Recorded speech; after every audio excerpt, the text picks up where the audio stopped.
Hello everyone, I'm Scruffy at Scruffy Tales, and welcome back to the War Zone. And in this video we will be taking a look at a couple of locations where the front line has shifted over the Christmas holiday. And I started doing this on the 25th, got interrupted, things got in the way, so I continued this on the 26th as maps had updated, and hopefully I'll get it uploaded somewhere during the evening night between 26th and 27th. So anyway, moving on. So a look at the strategical map. We have a couple of locations that we will be taking a look at. Terney, Bakhmut, and Avdiivka, up in Kupiansk, the topmost circle, yellow. The Ukrainians and Russians are trading places going back and forth. And down at Novomikhailivka, the yellow circle at the bottom. Nothing has really happened at the time of making this video, I should point out, but the Russians are right outside of Novomikhailivka. I'll see if the Ukraine can push them back. But we will, like I said, focus on Terney, Bakhmut, and Avdiivka. And we're going to start off with Terney, where Russia has entered the valleys. And here we have Terney on the map, that small bulge right in the middle of the red circle. This is west of the Crimea, where Russia has tried to push the entire year. And it's only this last month, as Russia has begun a winter offensive, that they've actually made some proper gains in this area.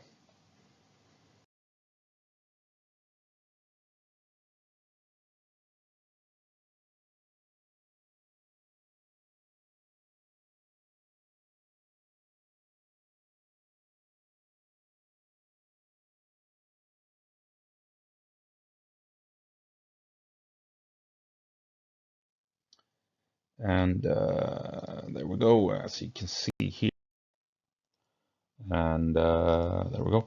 If we're gonna take a closer look at this section, if you take a look a couple of days ago, before Christmas, Russia had not entered the valley here, but during the holidays they pushed into the valley up here, and this is how it's looking in a 3D map.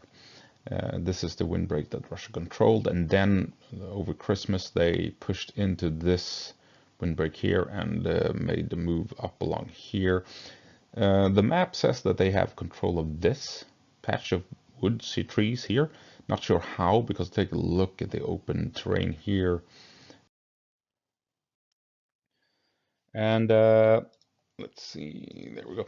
And yeah, so here we are having lowered the image a bit. This is the valley. As you can see, this here is here, and here is this section. So this valley here, they link up, and then the valley continues all the way over here towards the town of Terney. And this is the town that Russia wants. It's on the location right on the shores of this river with lots of bridges here. And so this is the terrain that Ukraine needs to defend. As you can see, this terrain here is more favorable. And just if we entertain the thought that Russia does manage to push along this windbreak here and secures this field, that would actually be quite crucial. They don't need to grab all of the valley. They really need this inner windbreak here and this field. Because then if they set up guns, tanks, machine gun nests, and what have you in this windbreak here, as you can see, they have a clear line of sight.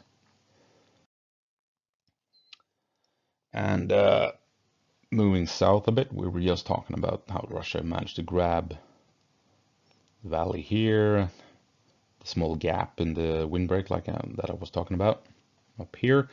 And Russia not only grabbed this here, they also managed to push up along this windbreak, as you can see here. Take a look at this. Push up along this windbreak, managed to get across this gap here, grab this windbreak, and establish themselves in the forest here. Take a look. So this wide open space here in this valley, the Russians managed to somehow, and so just highlighting the wide open spaces that Russia managed to overcome.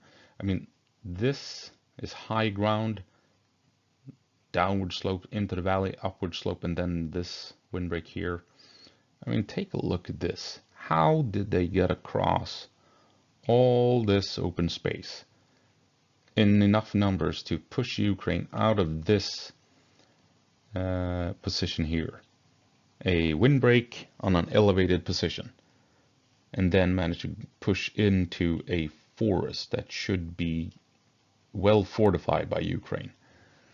It tells me that Russia has gained a lot of momentum. They took, and yeah, so Terney, and here we have the valleys that Russia has managed to push into. Here we have a road, a country highway leading from Russian positions straight into Terney. And if Russia grabs Terney itself, this will obviously become a supply route for the Russians.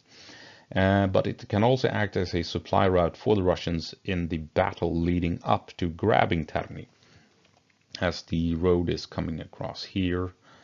If Russia manages to secure this valley, and if they can push into this forested valley, if they get past. Right, next stop will be Bakhmut, where hard fighting is going on all along the front line as Russia is counterattacking and pushing Ukraine back steadily.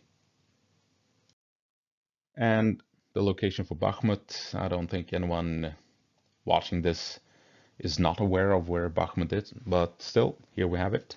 So, yeah, moving on.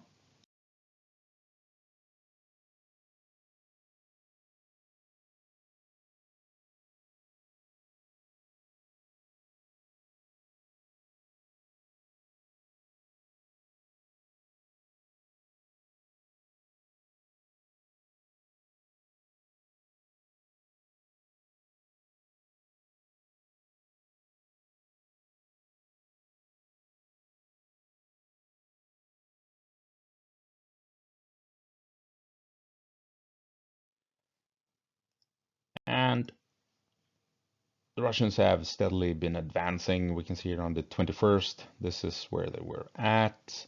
And then on the 23rd, boom, they just pushed ahead here. You can see here, if you use this windbreak here as reference, schmuck. And then they pushed into town itself, grabbed a stream and a valley here, and made a strong push along the edge of this valley here, even crossing the wide open areas, as you can see here. And then by the 24th, bang, Ukraine launched a counterattack, pushed into this village, and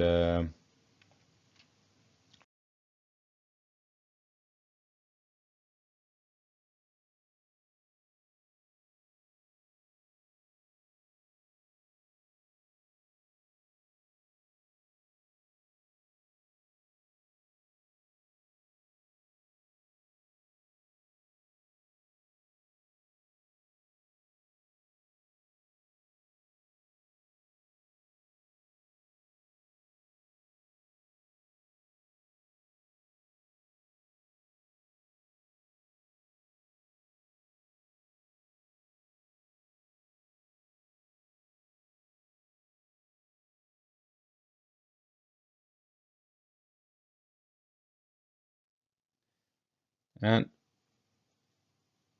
I think it's kind of interesting though. I made a video on the 22nd of December, where I took a look at the front line as it was at the time, and as you can see, this is where Russia had control, and this is where they were contesting. And so I kind of predicted that they would try and, attack from this position here. Makes sense. And that they would try and secure this windbreak and push on up here, and also cross the river and make a dash to attempt to grab the forest here. As you can see, the wind. And yeah, because if you take a look at the way the Russians eventually gained ground, they took the valley and the stream uh, and managed to grab part of the town here. They pushed across this windbreak and up into this windbreak and grabbed the windbreak down here. And they haven't gained control of any territory surrounding the wood, but it is contested. And the contested area has expanded further into the woods. So the Russians are trying to make this push.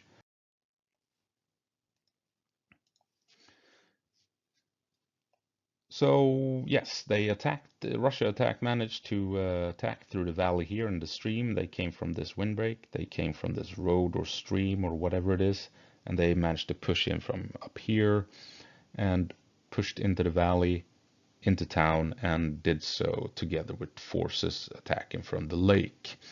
And as you can see here. And then they also managed to do this, grab this windbreak here.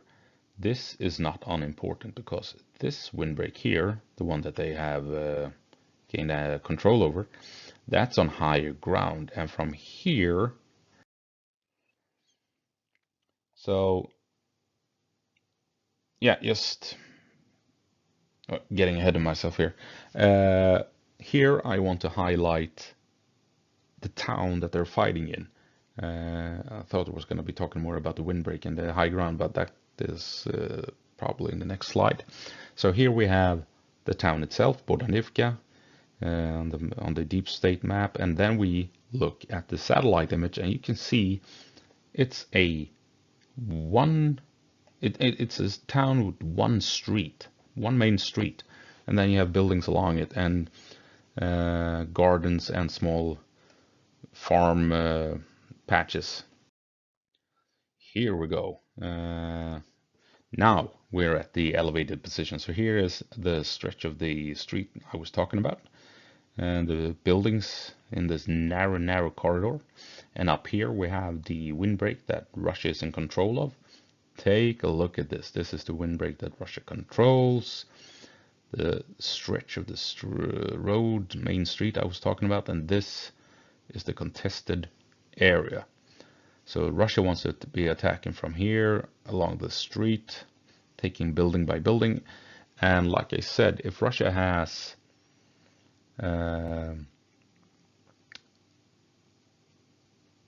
more firepower in place, sorry, and so yeah, like I said, Russia gained control of this part of town here. Here you have a contested area. The Ukrainians are definitely in control of this part. And as you can see, Ukraine has basically lost control of the entire town. Yes, this part here is contested, but they used to have, a couple of days ago, their controlled space was all the way up here. Now they're falling back here, and that's not a lot of buildings left of the town. So what do the Russians want to do? They want to continue pushing along this windbreak on the high ground so that they can keep firing into Ukrainian buildings. Right, so that was Bodanivka. We're now going to move on to Kromove, slightly southeast of Bodanivka.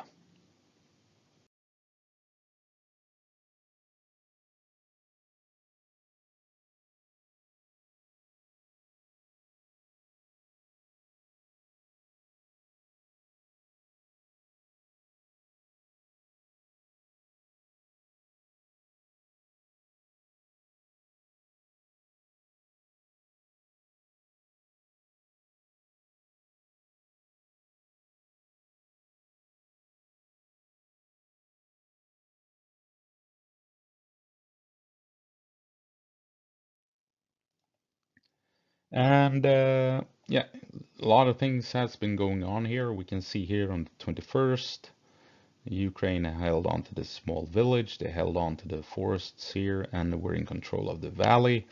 Then on the 23rd, I think it was on the 22nd, but on the by the 23rd, Russia had made a big push along the ridge, pushed into the town, were contesting the forest, and were in control of the valley. Then, 24th, boom, the town is contested. Ukraine has counterattacked into the town, pushed Russia back. Ukraine is in full control of the forests and pushed Russia away from the valley. Now this is, and if you take a look at my an image here from a video I made on the 22nd of December again, um, before Russia made the big pushes over Christmas, this is what I was talking about. Russia was back here, and I was talking about that they want to push along the edge here of the valley, grab this village, and gain access to the forest here. So these two locations were super crucial for Ukraine to hold and for Russia to gain access to. Because if Russia gained the village, then they could push up this windbreak and outflank Ukrainians here, so that forces up here could get into the valley and into Budan. And last, we're going to be taking a look at some events east of Ivanyivsk, where Russia has pushed into some suburbs and pushed Ukraine out of Bakhmut, basically.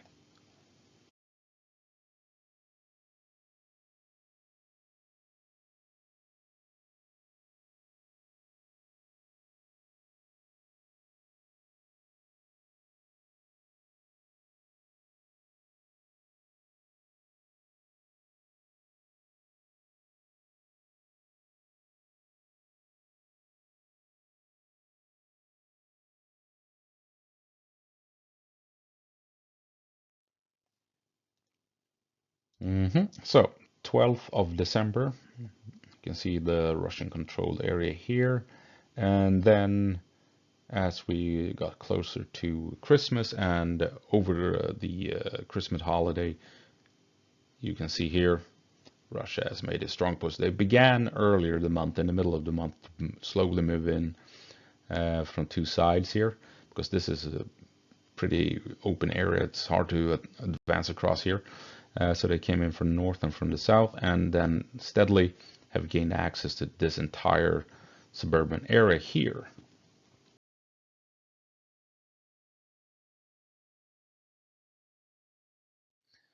And as you can see here, here you can see how the lines used to be. This is what they've done now, and this is the area. So on the 12th, Russia had control of this line here. So this was all in Ukrainian hands. This is a suburb to Bakhmut. And then Russia began to push into from the area from the north and from the south, and have now basically pushed Ukraine out of the last Bakhmut suburb.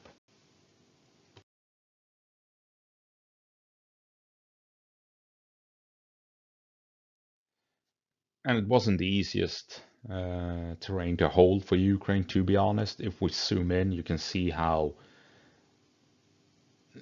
much space it was between each building, how much open space there is with all the gardens and the trees and what have you. So it's enough trees to allow the Russians to rely on cover to advance, but it's also not enough terrain to allow Ukraine to properly be able to defend the area. So it was a hard spot for Ukraine to defend, and I'm not really all that surprised that Russia did manage to push in to this area and push Ukraine out.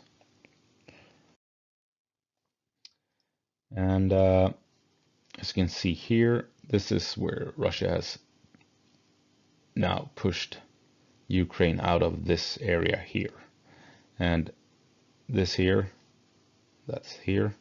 So, and here you have Ivanivsk, and it's like I don't know, 500, 700 meters between Russian positions here and Ivanyivsk. So Russia, they're not all that far away from making a push on Ivanyivsk, something they failed during their spring offensive, trying to grab Bakhmut and then push on to Ivanyivsk.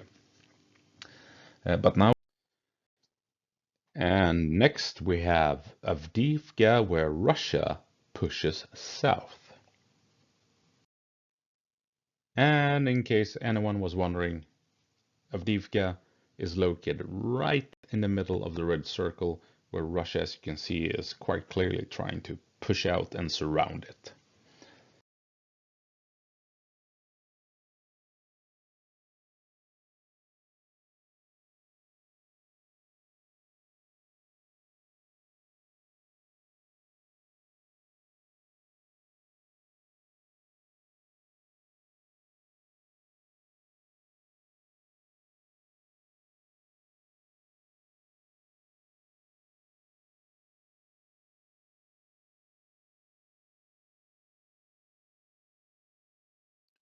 And not much has happened in the last couple of days. Russia has continued their push northwest, trying to reach this small village. This here is a one of three supply routes leading into the area. So if they can gain access to this village, Russia can then cut this northern supply line, leaving these two for Ukraine to rely upon. But that is something for a different video. I've been talking about this for weeks, by the way, but now it's happening. What I will be focusing on in this segment will be this part. And oops, wrong. I don't want the pen. I want the, here we go. I got the pen. Here we have the laser pointer instead. This is on the 24th. And this is how the map has looked for the greater part of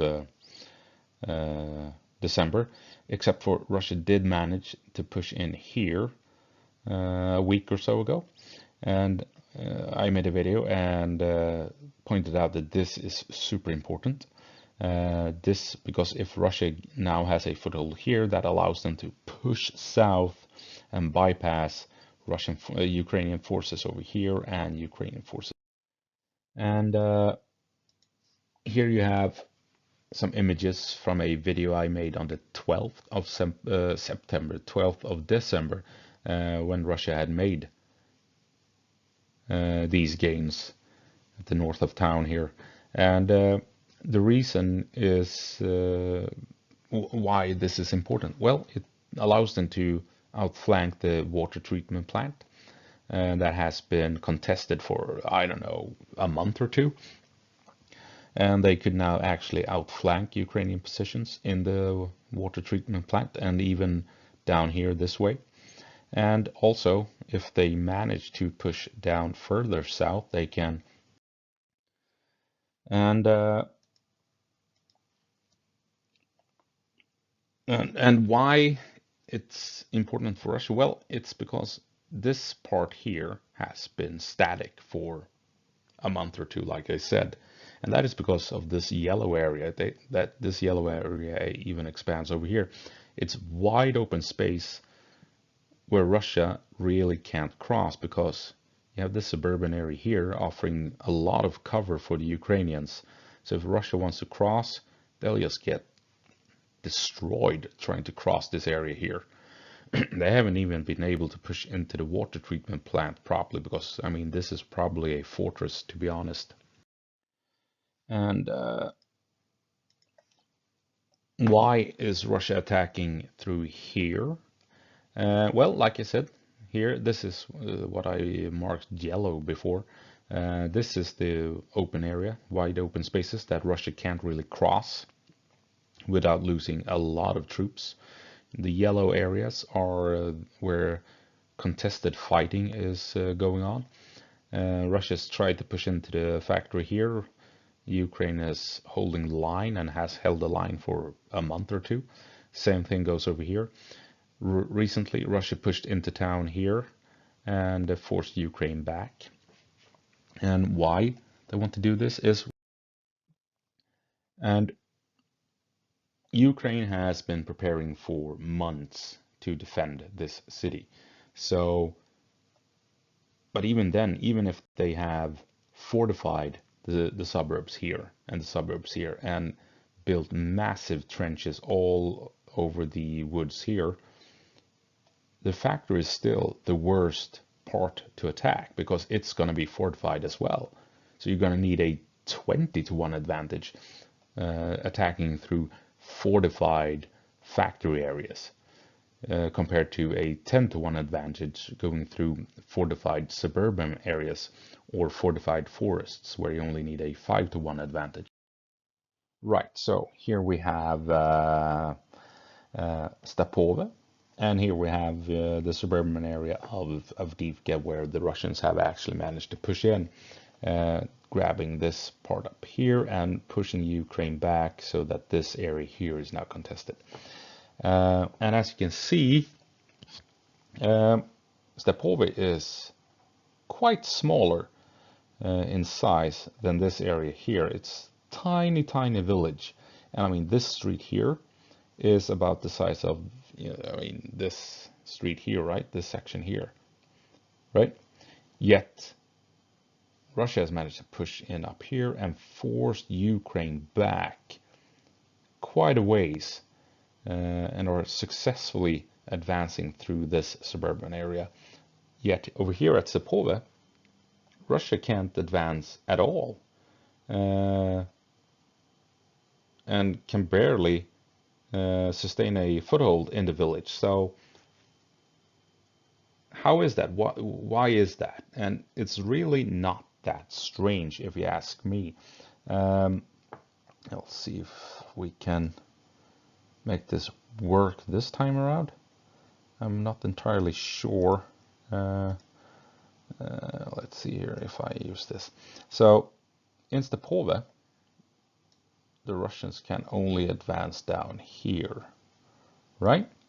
So this is a very narrow approach, and they've also basically only managed to grab these buildings here.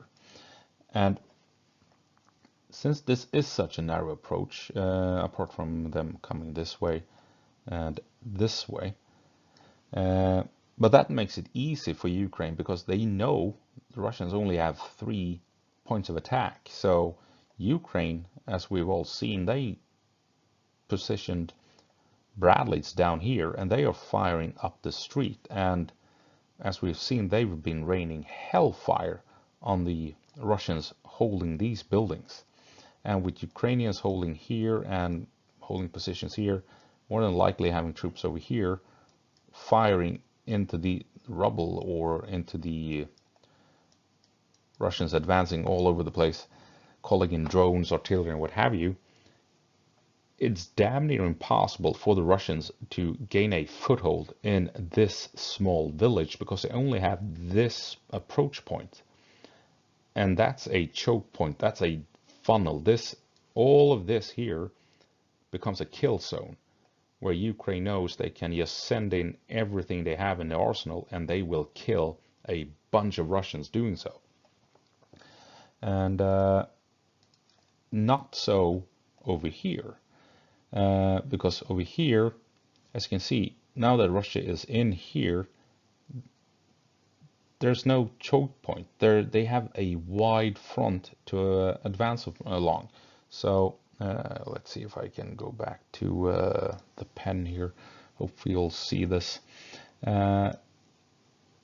This is the area the Russians can advance along instead of, something like this. So Ukraine has much more trouble trying to defend against such a wide front. So all the Russians need to do, they need to apply pressure here and all along the place. And if they manage to grab a building like this, then they can outflank Ukrainians over here, and then the Ukrainians will begin to fall back. And then the Russians advance, and if they advance here, then they can apply pressure this way, and Ukrainians have to fall back like so. Anyway, it just keeps going until the Ukrainians are back here. Russians keep advancing. They keep it, and oh my God, these drawings. But you get the point, right? And eventually, Ukrainians are stuck down here. Take a look at this masterful drawing. Don't leave a comment in the comment section if what you think this actually looks like. Is it a saw? Is it a couple of balls? Leave a comment. This is a masterpiece. I will sell it one day. I shit you not.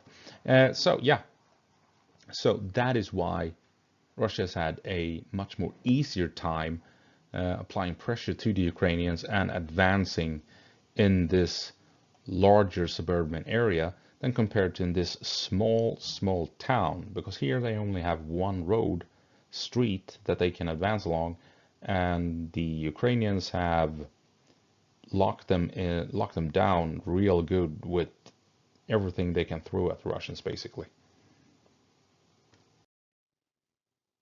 Oh, there we go. Finally, it took, I think, 2 or 3 attempts to get the drawings to work in that last segment.